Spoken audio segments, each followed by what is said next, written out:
Donc j'espère que vous m'entendez bien. N'hésitez pas à me faire des petits coucous, des petits cœurs ou des petits pouces pour me dire que tout va bien. Et je bois une gorgée et je vais commencer.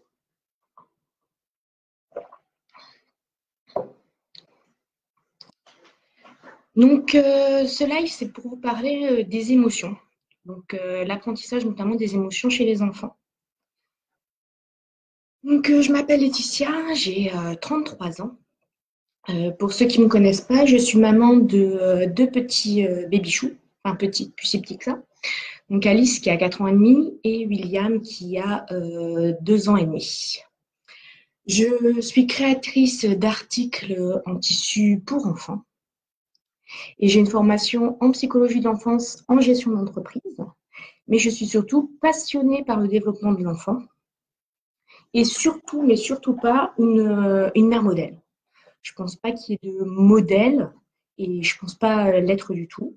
D'ailleurs, je partage ici plutôt mes erreurs, mes tests, mes essais réussis concernant les enfants. Et surtout, n'hésitez pas aussi à me partager votre expérience. Donc, les émotions. Les émotions, c'est très difficile pour les enfants, notamment les tout petits, donc les 2-6 ans, on va dire. Parce que leur cerveau, déjà, il est pas comme le nôtre, il n'est pas encore mature. L'émotion, c'est quoi? C'est une sensation qui les envahit. C'est intense, ils ne savent pas ce que c'est, ils n'arrivent pas à se dire oh si, tiens, je suis un petit peu en colère. Non, non, ça, ils le vivent et c'est surtout une réaction automatique. Donc, on ne peut pas contrôler, on ne peut pas empêcher l'enfant de ressentir une émotion. Et on ne peut pas nous-mêmes ne pas ressentir d'émotions. Ce qu'on peut contrôler, c'est les réactions. Donc, on peut essayer de contrôler. C'est justement les réactions qu'on a d'ailleurs. On a du mal avec les émotions, mais surtout avec les comportements qui sont liés aux émotions. C'est difficile puisque c'est automatique. Il faut du temps et par essai trouver aussi ce qui convient à l'enfant. Donc c'est pas toujours ce que nous on pense qui convient à l'enfant. Et si on se met un petit peu à leur place et que si nous, lorsqu'on est fatigué, pas content et qu'on se plaint, on nous répondait bon c'est bon, arrête de te plaindre. Est-ce que ça nous calmerait? Est-ce que parce qu'on nous dit ça, ah c'est bon, je redescends, hop, c'est bon, je suis cool, tout va bien. Non, non, ça nous énerverait même encore plus. Est-ce que si on fait une erreur, on dit bah t'as qu'à faire attention. Ça ne nous calme pas non plus. Si on nous dit bah non, tu ne peux pas avoir peur. C'est quoi une araignée? C'est tout petit, ça ne peut rien te faire. Pourquoi tu as peur? Bah, c'est pas pour autant qu'on n'a plus peur. D'ailleurs, la peur, le sentiment de peur, c'est automatique. Quand on regarde un film d'horreur, on a beau savoir ce qui va se passer, on a quand même peur. Et si on est frustré, fatigué, en colère, et qu'on nous dit, bah regarde, toi tu n'y arrives pas, elle à côté, là, elle y arrive très bien. Tu pourrais faire comme elle. Je suis pas sûre que ça vous fasse du bien, que ça vous aide à passer l'émotion et que vous repartez sur de bonnes bases. Non, je pense pas. Enfin, moi, personnellement, c'est pas des choses qui marchent sur moi et qui ne marchent pas non plus sur mes enfants. Donc, j'ai lu un livre intéressant. Je l'ai découvert il n'y a pas longtemps. Je vais vous le montrer. C'est ce livre. Attendez, je vais vous le montrer encore. C'est ce livre. Parler pour que les tout petits écoutent. Donc, ils appellent tout petits 2 à 7 ans. Donc, parler pour que les tout petits écoutent. Et c'est seulement le premier chapitre qui est sur les émotions. Après, tout le reste en découle sur comment désamorcer une crise et tout ça. Les conflits, comment faire en sorte qu'ils coopèrent. Mais la partie sur les émotions est très intéressante. Ils expliquent notamment ce qu'on a tendance à faire même en le sachant, et qui n'est pas du tout approprié, comme la négation des sentiments. Je pense que c'est ce truc le plus important qu'il précise dans ce livre, c'est commencer en premier par dire oui, je vois, tu es en colère. Et pas c'est pas la peine de s'énerver, rejeter le sentiment, l'émotion. D'abord reconnaître oui, je vois, tu es en colère, oui, je vois, tu es triste, oui, tu as peur.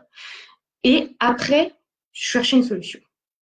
Pas poser des questions pourquoi, parce que l'enfant ne comprend pas pourquoi. Pourquoi tout d'un coup il y a eu envie de mordre. D'ailleurs, mordre, c'est pas forcément que pour la colère. On peut et l'enfant peut avoir ce réflexe de mordre alors qu'il est surexcité de joie. Il se décharge comme ça, qui est un comportement inapproprié, mais que certains enfants ont. La comparaison, ça sert à rien de dire, bah regarde, ta sœur elle est calme. C'est pas pour autant qu'il est calme, ou regarde ta sœur elle a pas peur, il va avoir peur quand même. Ou le sermon, tu ne devrais pas faire ça, c'est pas bien. Ça sert à rien. Donc en premier, ce qui conseille dans ce livre-là, c'est reconnaître et nommer l'émotion. Et ne pas dire oui, mais avec mon mari, on a souvent ça, ces phrases oui, mais en fait, on annule totalement la première partie. Donc si je dis je vois que tu es en colère, mais t'énerve pas. En fait, le début de la phrase va être totalement annulé par ce mais. Donc à la place, ce qu'il conseille dans ce livre, c'est de finir sa phrase, reconnaître l'émotion, s'arrêter et dire le problème, c'est que tu vois, il ne faut pas se comporter comme ça, sinon ça fait mal à ta sœur. Ou même si tu sais qu'il ne faut pas manger de bonbons le soir, je sais que tu en as beaucoup envie. Comme ça, la première phrase de reconnaître l'émotion, la première étape n'est pas annulée par le fait qu'on reconnaisse qu'il y a un problème. Et le fait qu'on dise qu'il y a un problème ou que la situation n'est pas appropriée, ça permet aussi de trouver une solution. Par exemple, si l'histoire des bonbons, on peut très bien noter sur un papier ou noter sur le calendrier ou peu importe où, et dire demain, pour le goûter, tu auras le droit à ce bonbon-là. On le met de côté, celui-là, c'est pour toi demain. Mais là, c'est pas le bon moment. Et de trouver une solution. Donc là, j'ai pris l'exemple du bonbon. Ça peut être aussi trouver un autre moyen d'obtenir ce que l'enfant veut. Donc, ma fille a plutôt bien compris ça au bout de plusieurs colères, parce que son frère prônait ce qu'elle était en train de faire, ou casser sa tour, etc., parce qu'il n'y a pas beaucoup d'écart. Et maintenant, elle lui propose des alternatives où elle lui donne à côté des morceaux de tour pour faire sa tour, et elle va faire sa tour un peu plus loin pour essayer de l'occuper. Ou en ce moment, mon fils fait une petite fixation sur le rouge. Elle va lui dire regarde, ça c'est rouge, il faut qu'il joue avec, et comme ça, elle sait qu'il va le laisser tranquille, elle va la laisser tranquille. Donc au début, elle s'énervait, et maintenant, elle a commencé à trouver des solutions. Donc ça peut être des solutions alternatives, comme j'ai expliqué pour ma fille. Ça peut être aussi une solution listée pour promettre qu'on y va le lendemain. Le fait que ce soit écrit, ça a beaucoup plus d'importance.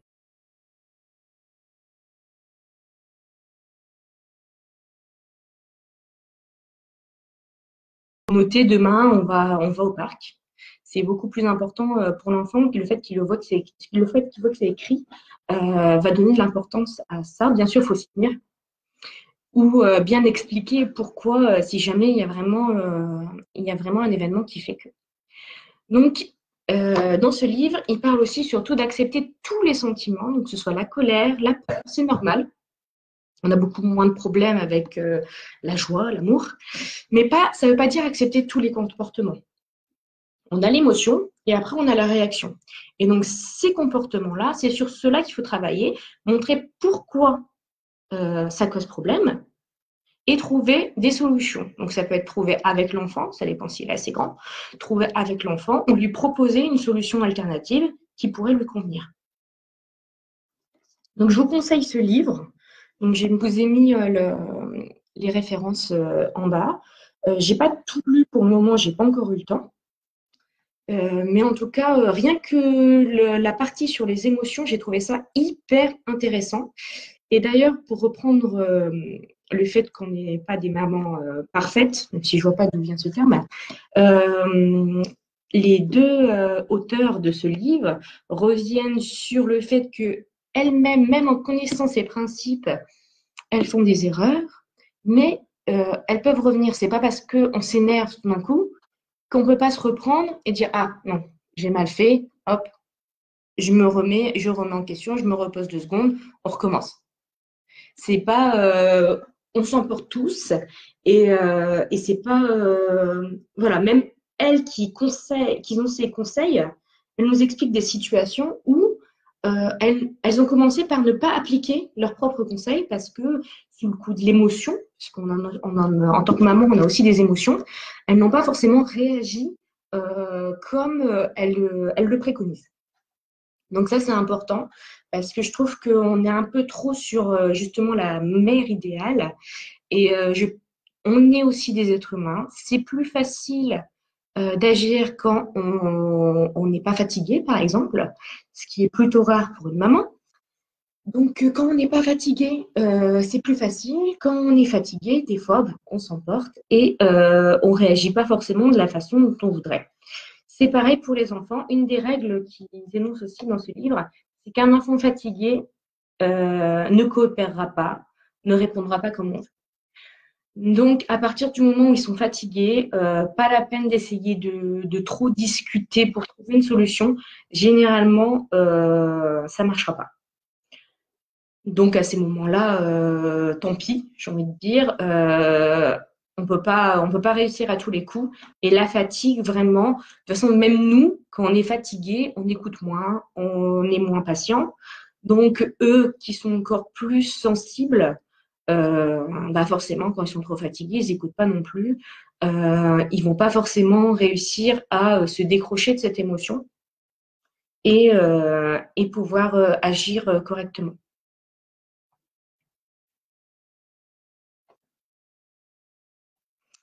Donc, je vais commencer par les livres donc il y a beaucoup, beaucoup de livres sur les émotions. Vous pouvez d'ailleurs me partager aussi les livres que vous préférez. Je vous ai fait une petite sélection. Donc, c'est des livres que moi j'ai achetés, que moi j'ai utilisés avec mes enfants, ou qu'on m'a conseillé. Donc, du coup, j'ai acheté. Donc, les premiers livres, donc ça, c'est plutôt pour les tout petits commencer, même si la couleur des émotions marche aussi pour les un peu plus grands. Donc, moi, c'est le premier livre que j'ai acheté à mes enfants, donc à ma fille. Quand elle a eu 2 ans et demi. Donc c'est plutôt sympa. Je vais vous le mettre en grand.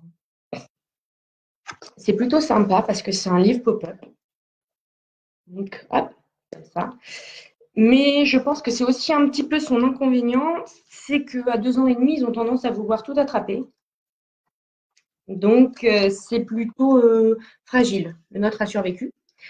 Mais je ne le laisse pas en libre accès. Je ne l'ai pas laissé en libre accès quand elle était toute petite. Maintenant qu'elle est grande, elle l'utilise tout seule. Mais je ne l'ai pas laissé en libre accès quand elle était toute petite. Donc, c'est un livre qui explique bien les émotions, je trouve, qui aborde le fait qu'on peut être embrouillé des fois. Et donc, il énonce 6 émotions, si je ne dis pas de bêtises. 6 émotions. Donc, c'est pas mal. D'ailleurs, il paraît qu'il y a un jeu de société qui découle de ce livre-là, et qui est très bien. Je ne l'ai pas testé. Donc, pour les un peu plus grands, je pense que le jeu de société, c'est à partir de 4-5 ans. Et voilà. Et le deuxième livre, celui-là, je l'ai acheté il n'y a pas très longtemps pour mon fils. Donc, c'est Les émotions. Et en fait, c'est un livre hop, à tirer. C'est un livre à tirer. Et ce que j'aime bien dans ce livre, donc il y a quelques émotions, mais il y a surtout la solution. La solution qu'ont trouvé les parents euh, pour, euh, pour passer, euh, pour passer l'émotion. Donc, par exemple, là, on a la peur du chien. Je ne sais pas si vous voyez bien. On a la peur du chien. Donc, le petit garçon a peur du chien. Et quand on tire, sa maman a trouvé comme astuce de s'avancer pour elle caresser le chien pour que son fils ait un peu moins peur. Voilà. J'ai bien aimé aussi, il y a le papa la fameuse crise de Campa du manège. Il a trouvé comme astuce de proposer une petite course pour partir. Donc voilà, donc c'est toutes des situations qui sont désamorcées par les parents. Mon fils aime beaucoup, beaucoup le système des tirettes et le fait, par exemple, qu'on voit, là, il pleure, il est tout triste et hop, tout va bien, tout finit bien. Il aime beaucoup. Donc ça, bien sûr, pour les plus petits. Euh, mais c'est vraiment, vraiment sympa, c'est une belle découverte. Donc, les émotions des minous.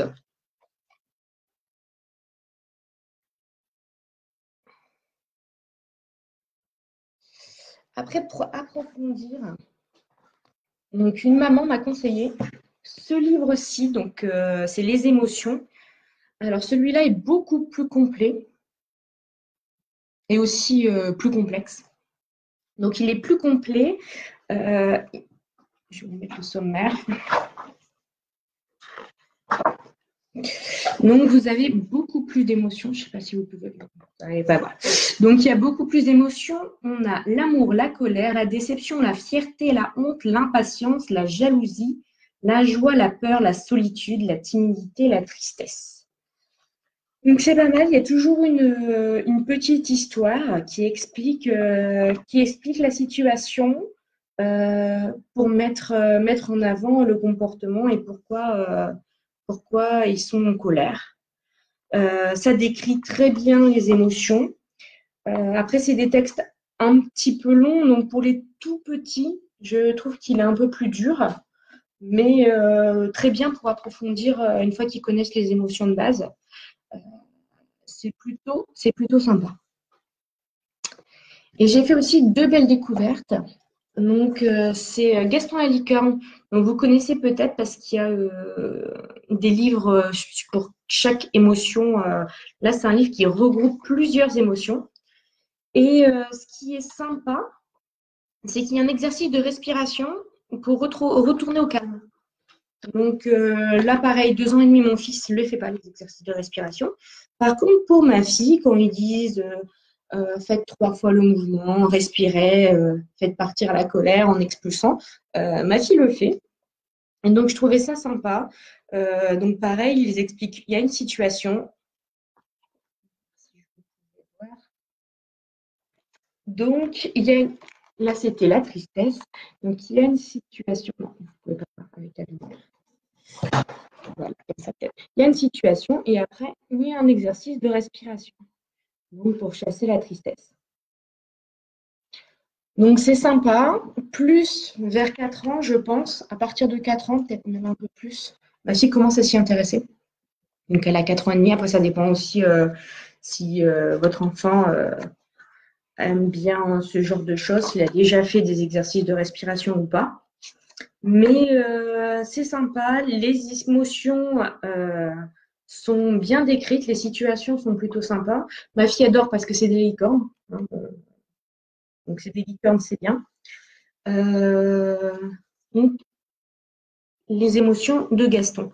Je ne sais pas ce qu'il y a dans les ouvrages séparés. D'ailleurs, si vous avez juste une émotion en livre, je ne sais pas si c'est exactement la même chose. S'il y a le livre et s'il y a l'histoire et l'exercice de respiration. N'hésitez pas à me dire si vous l'avez. Et un autre dans le même style, donc c'est Petit Zen. Donc j'ai découvert cette collection à l'anniversaire de ma fille. Elle a eu l'initiation au yoga de Petit Zen.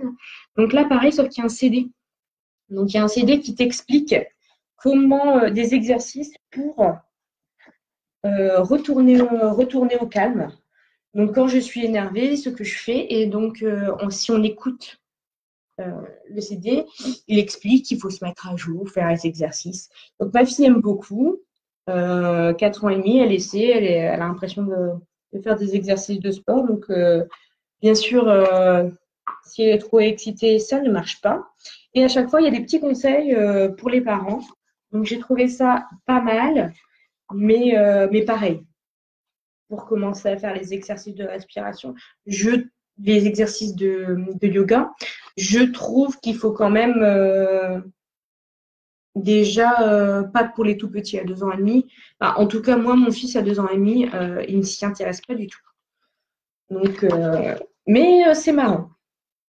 C'est marrant et ça peut être aussi des petits rituels, par exemple, pour tout ce qui est la peur.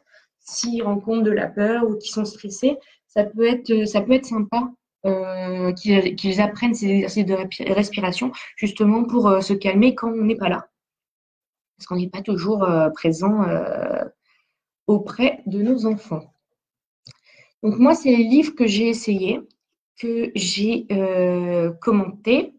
Après, il y en a énormément. Si vous avez votre petit chouchou, dites-le moi. J'aime bien tous les livres à ce sujet-là et ça pourrait peut-être intéresser mes enfants aussi. Il veut pas. Donc voilà. Donc après, ce qui est bien aussi, c'est de jouer autour des émotions. Les enfants, pas que à lire dans un livre pour apprendre, mais manipuler, jouer, va les aider à intérioriser et comprendre ce qu'est cette émotion et aussi la verbaliser. Donc, comme on a vu au début, nous, on doit dire, c'est conseillé de dire, de nommer l'émotion, oui, tu es en colère. Et c'est bien aussi, à partir d'un moment, ils vont commencer à, eux, savoir exprimer qu'ils sont en colère, qu'ils sont fatigués, qu'ils sont tristes. C'est très intéressant et ça peut permettre de désamorcer des crises. Donc, quand ma fille a eu à peu près 2 ans et demi, un peu plus même, presque un peu avant ses 3 ans, j'ai acheté le livre sur les émotions et j'ai décidé de faire des petits coussins pour qui reprenaient les émotions, donc les émotions du livre, la couleur des émotions, mais aussi d'autres émotions. Donc au début, j'ai fait que cette partie-là. Que cette partie-là. Donc j'ai rajouté la fatigue, parce que même, voilà, c'est pas vraiment une émotion, on peut dire un sentiment, un ressenti. Mais ça faisait moins joli, les coussins des ressentis. Mais je trouve que c'est important parce qu'à partir du moment où l'enfant va comprendre qu'il est fatigué, que nous, on va pouvoir lui dire là, tu es trop fatigué, donc on va faire ça. Je trouve ça primordial que l'enfant arrive à s'exprimer sur ce sujet parce que ça peut vraiment désamorcer pas mal de crises. Et j'ai rajouté la surprise, tout simplement parce que c'est une des émotions de base. Il y a la surprise et ce que je n'ai pas mis, c'est le dégoût qui fait partie des émotions de base, mais qui ne me semblait pas problématique pour ma fille. Mais la surprise, beaucoup, elle a du mal avec ce qui est imprévisible. Faut toujours la préparer à l'avance de ce qui va arriver. Si elle arrive dans une pièce et qu'il y a des gens qui n'étaient pas prévus d'être là, ça la met mal à l'aise. Donc, la surprise me paraissait importante pour ma fille. Donc, on a commencé à travailler sur ces émotions-là et je les ai proposées donc, en achat.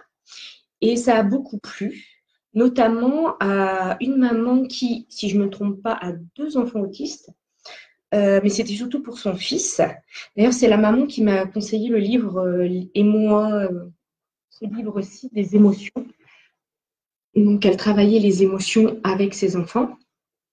Et elle m'a demandé si que son fils, elle avait acheté le premier lot et elle s'était rendu compte que son fils accrochait beaucoup avec ce concept de manipuler et comme il avait du mal à verbaliser, de montrer l'émotion pour exprimer ce qu'il ressentait, elle m'a demandé d'essayer de compléter avec les autres émotions du livre avec lequel elle travaillait pour faire un deuxième lot. Donc, c'est les coussins qui sont en dessous, qui sont un peu plus complexe, je dirais, comme émotion.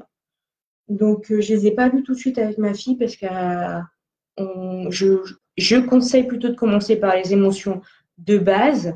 Et une fois qu'on connaît ces émotions-là, un peu plus de ces émotions qui sont plus complexes. D'ailleurs, il n'y a pas énormément de livres qui parlent de toutes ces émotions. C'est pour ça que ce livre est pas mal.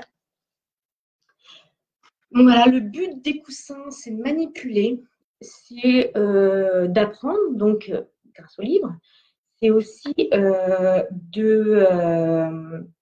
d'aider à verbaliser, à s'exprimer et de manipuler et d'incarner l'émotion qu'ils ont du mal justement à comprendre. Donc comme jeu, la base pour moi déjà, c'est la découverte des émotions. Donc il faut comprendre, il faut qu'ils découvrent les émotions. Pour nous, ça nous paraît normal de comprendre que ça c'est de la colère, ça c'est de la joie, mais pour eux c'est juste quelque chose qu'ils ressentent et il faut donc la nommer des situations. Donc c'est pour ça que les livres sont là pour bien décrire les émotions, pour aider.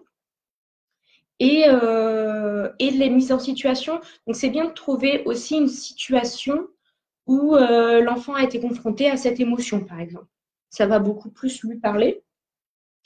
Il va associer le mot, le coussin ou le visuel que vous avez choisi à l'émotion et il va ainsi mieux évaluer ce que lui ressent. Donc, il ne faut pas hésiter à céder des livres. Il y a des livres bien faits. Donc, moi, j'en ai quelques-uns. Vous en ai proposé quelques-uns. Il y en a plein. Déjà, pas facile de faire le tri. Et ne pas faire toutes les émotions en même temps. Surtout pour les tout petits, vers 2 ans et demi, 3 ans.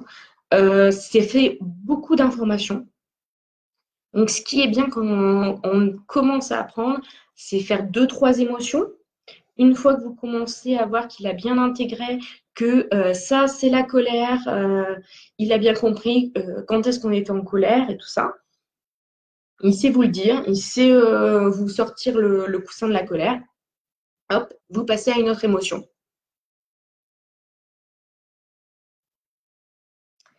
Il y a d'autres jeux que je fais avec mes enfants. Le premier, alors ma fille adore.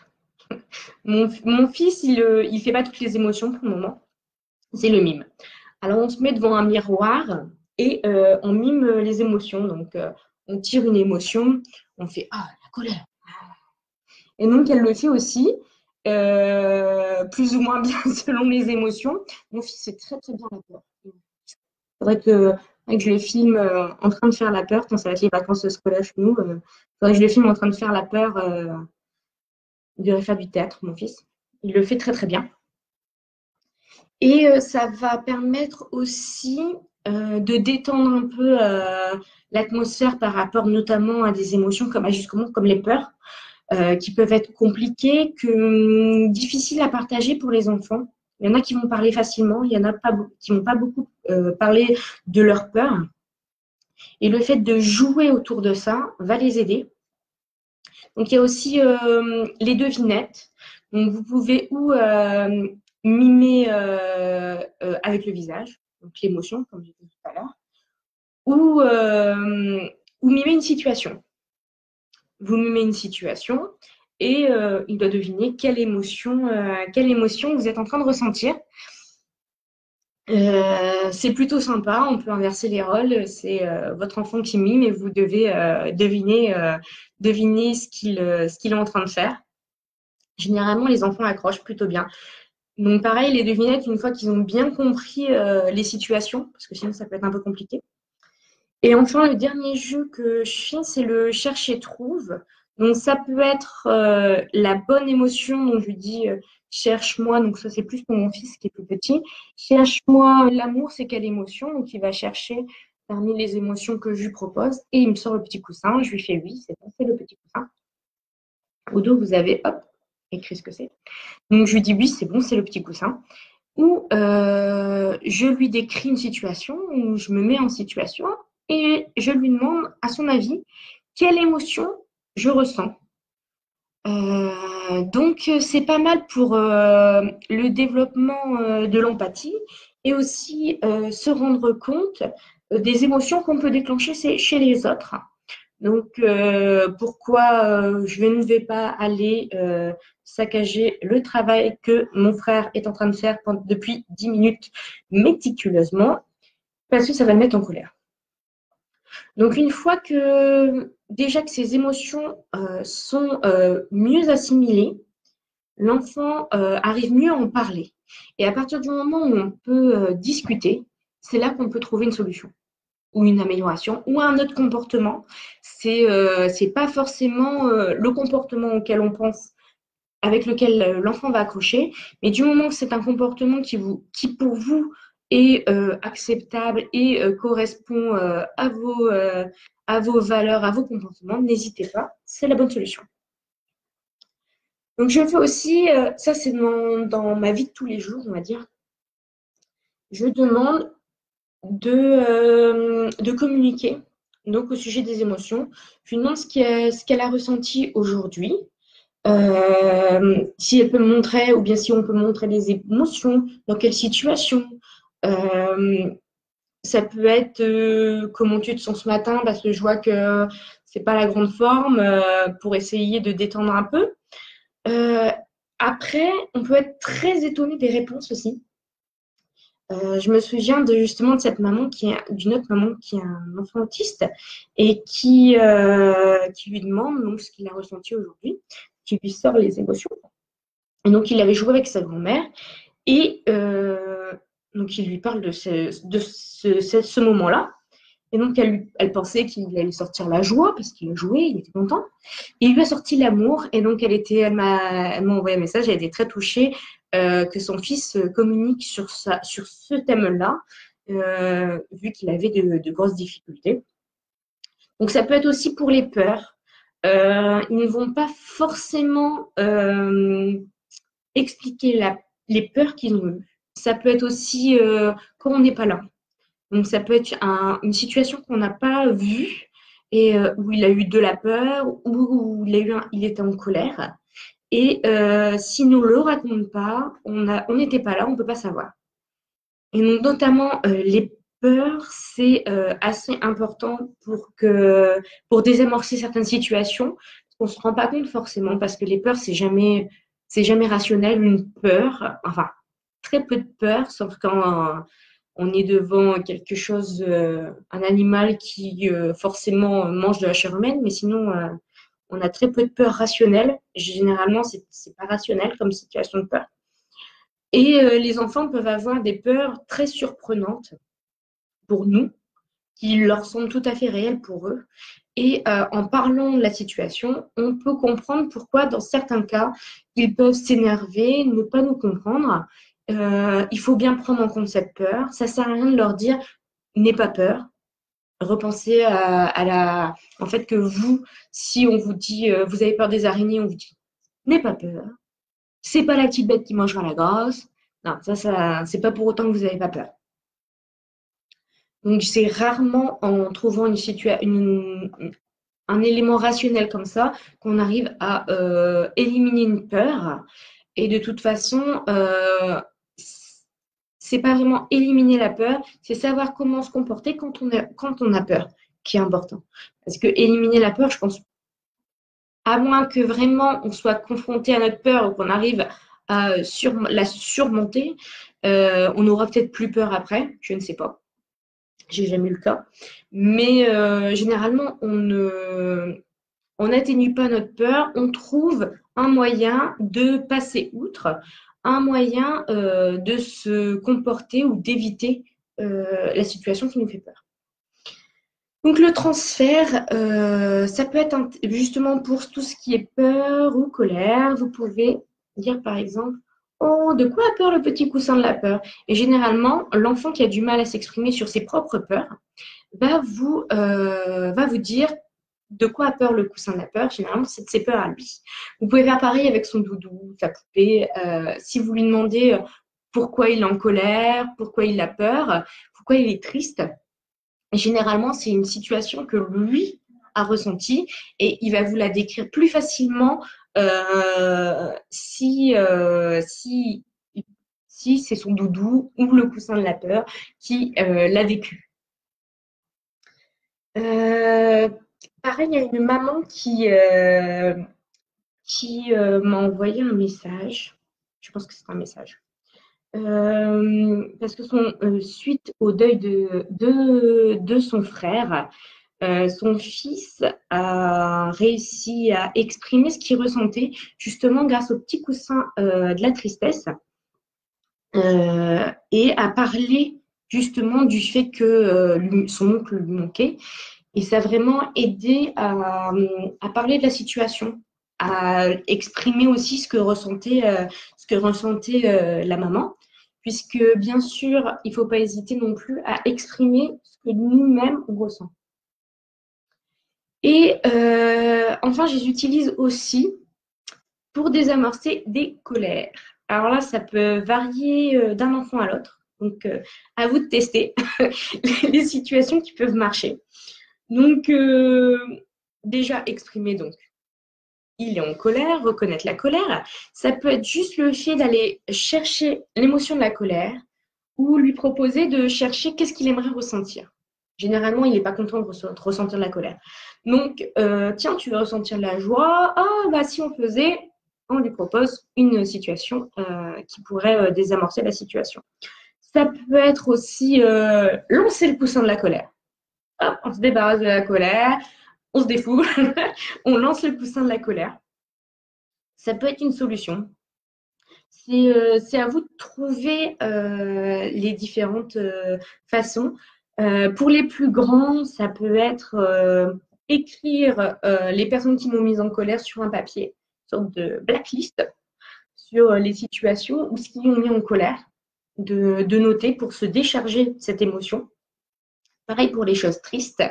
Vous pouvez aussi écrire, par exemple, ce que l'enfant a peur ou la situation qui l'a mise en colère et refermer et mettre ça peut être dans une boîte. Ça peut être dans un nounours range pyjama, hein, quelque chose qui peut contenir. Donc, vous pouvez mettre là-dedans les peurs, par exemple, pour dire, une fois qu'ils sont là-dedans, c'est bon, ils se chargent de la peur ou ils se chargent de la colère. Il va transformer cette colère et comme ça, l'enfant s'en débarrasse, essaye d'évacuer cette émotion. Donc, c'est un moyen. Donc là, pareil, il faut tester parce qu'il y a des enfants qui vont être plus sur justement ce qui est écrit, plus dans le mouvement de, comme je disais tout à l'heure, jeter la colère ou mon fils aime bien mettre au coin, punir les coussins qui sont pas sages. Bon, faut tester, faut proposer. Après, une fois que vous avez trouvé une solution, vous la lâchez plus. C'est souvent pas la même solution pour chaque enfant.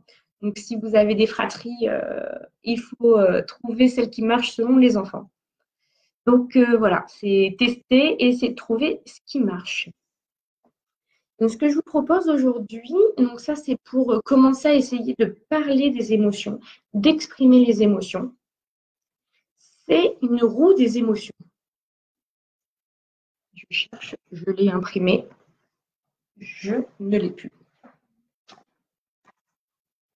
Donc, c'est une roue des émotions. Je ne la trouve pas. Je l'ai montré tout à l'heure. Je l'ai. Donc voilà, c'est une petite roue. Donc, vous avez une petite flèche pour exprimer l'émotion. Donc, j'ai mis que ressens-tu dessus. Donc, vous pouvez demander ce qu'il est en train de ressentir, ce qu'il a ressenti aujourd'hui. Ça va pouvoir lui permettre quand même déjà de commencer à visualiser les émotions. Donc, pas les manipuler comme les coussins, mais déjà un premier pas pour les exprimer, ça peut aussi lui permettre d'exprimer. Donc, les émotions que nous, on ressent, que lui ressent, et expliquer un peu les différentes situations. Donc voilà, je vais vous mettre sous la vidéo, si c'est possible. Je vais vous mettre le lien pour pouvoir télécharger. Donc, vous imprimez, vous découpez. Donc, vous allez avoir le rond et la petite flèche. Donc, si vous avez des attaches, vous pouvez. C'est ce type d'attache. Je vais démonter. Ce type d'attache qui se sépare. Donc, voilà. Mais sinon, même sans la flèche, vous pouvez montrer l'émotion. Si vous n'avez pas d'attache, montrer les émotions. Voilà. Vous pouvez la coller sur votre frigo. Et le matin, votre enfant peut vous dire, ou en rentrant de l'école, ce qu'il a ressenti aujourd'hui. Et cela va pouvoir vous permettre de parler de ce qu'il a fait dans la journée de comment il se sent et de désamorcer certaines situations. Donc, c'est un premier pas pour parler des émotions que je trouve très intéressant. N'hésitez pas à me faire un retour si vous l'utilisez, comment vous l'utilisez, si vous voyez des améliorations. Donc, j'ai mis les émotions que je considère de base. Donc, vous avez la colère, la joie, la fatigue, la peur, la sérénité, la tristesse, la surprise et l'amour. Donc, si vous avez des questions, n'hésitez pas, ou sous le post ou en message privé. Je réponds assez vite. Donc là, ça va être les vacances scolaires, donc peut-être un peu moins vite à partir de la semaine prochaine. Mais je réponds de toute façon dans la journée. N'hésitez pas à me contacter et à me faire des retours. Ce serait super sympa. Merci d'avoir regardé la vidéo. Merci à ceux qui étaient en direct. J'espère que ça vous a plu. Dites-le moi. Partagez la vidéo. Je vais la laisser en replay. Donc, partagez la vidéo auprès de ceux que ça intéresse. N'hésitez pas à commenter, à me faire un retour. Et si vous avez des questions, je suis là. Merci et bonne soirée.